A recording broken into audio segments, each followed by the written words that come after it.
At the beginning of the road into the swamp, they put up a sign that said Macondo, and another larger one on the main street that said God exists. In all the houses, keys to memorizing objects and feelings had been written. But the system demanded so much vigilance and moral strength that many succumbed to the spell of an imaginary reality, one invented by themselves, which was less practical for them, but more comforting.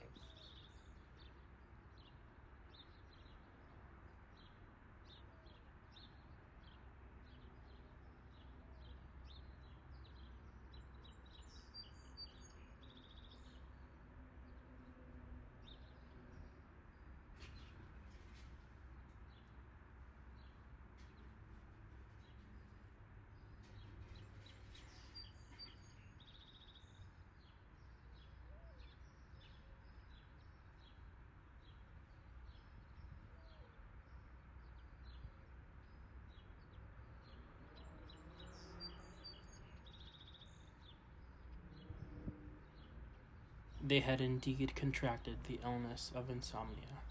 Ursula, who had learned from her mother the medicinal value of plants, prepared and made them all drink a brew of monkshood, but they could not get to sleep and spent the whole day dreaming on their feet.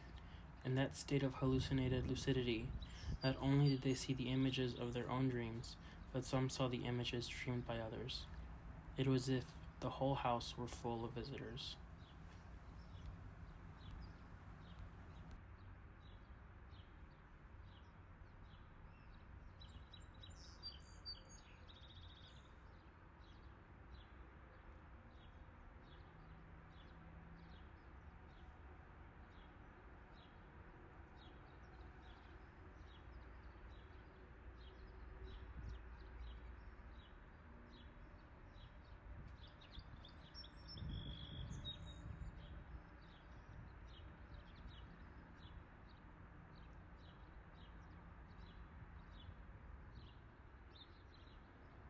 All strangers who passed through the streets at that time had to ring their bells so that the sick people would know that they were healthy. They were not allowed to eat or drink anything during their stay, for there was no doubt but that the illness was transmitted by mouth, and all food and drink had been contaminated by insomnia. In that way, they kept the plague restricted to the perimeters of the town. So effective was the quarantine that the day came when the emergency situation was accepted as a natural thing, and life was organized in such a way that work picked up its rhythm again, and no one worried anymore about the useless habit of sleeping.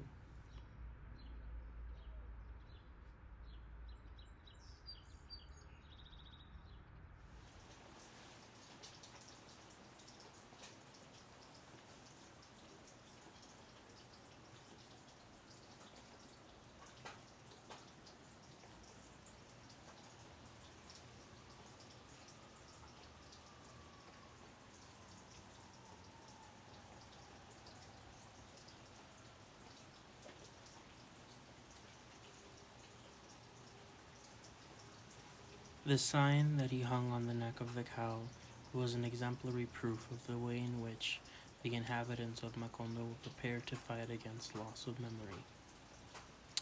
This is the cow.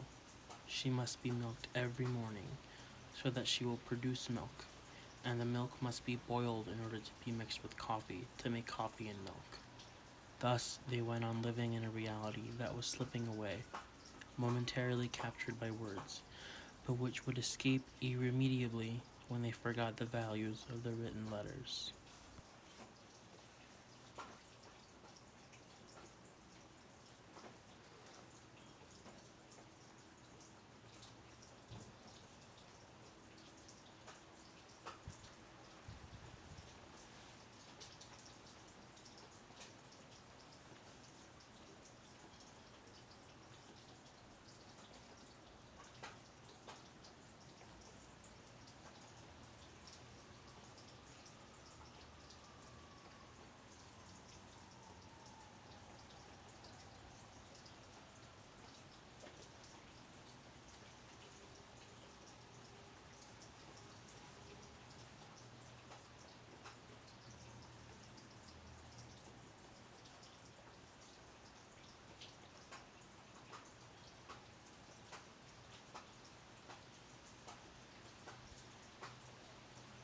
By means of that recourse, the insomniacs began to live in a world built on the uncertain alternatives of the cards, where a father was faintly remembered as the dark man who had arrived at the beginning of April, and a mother was remembered only as the dark woman who wore a gold ring on her left hand, and where a birth date was reduced to the last Tuesday on which a lark sang in the laurel tree.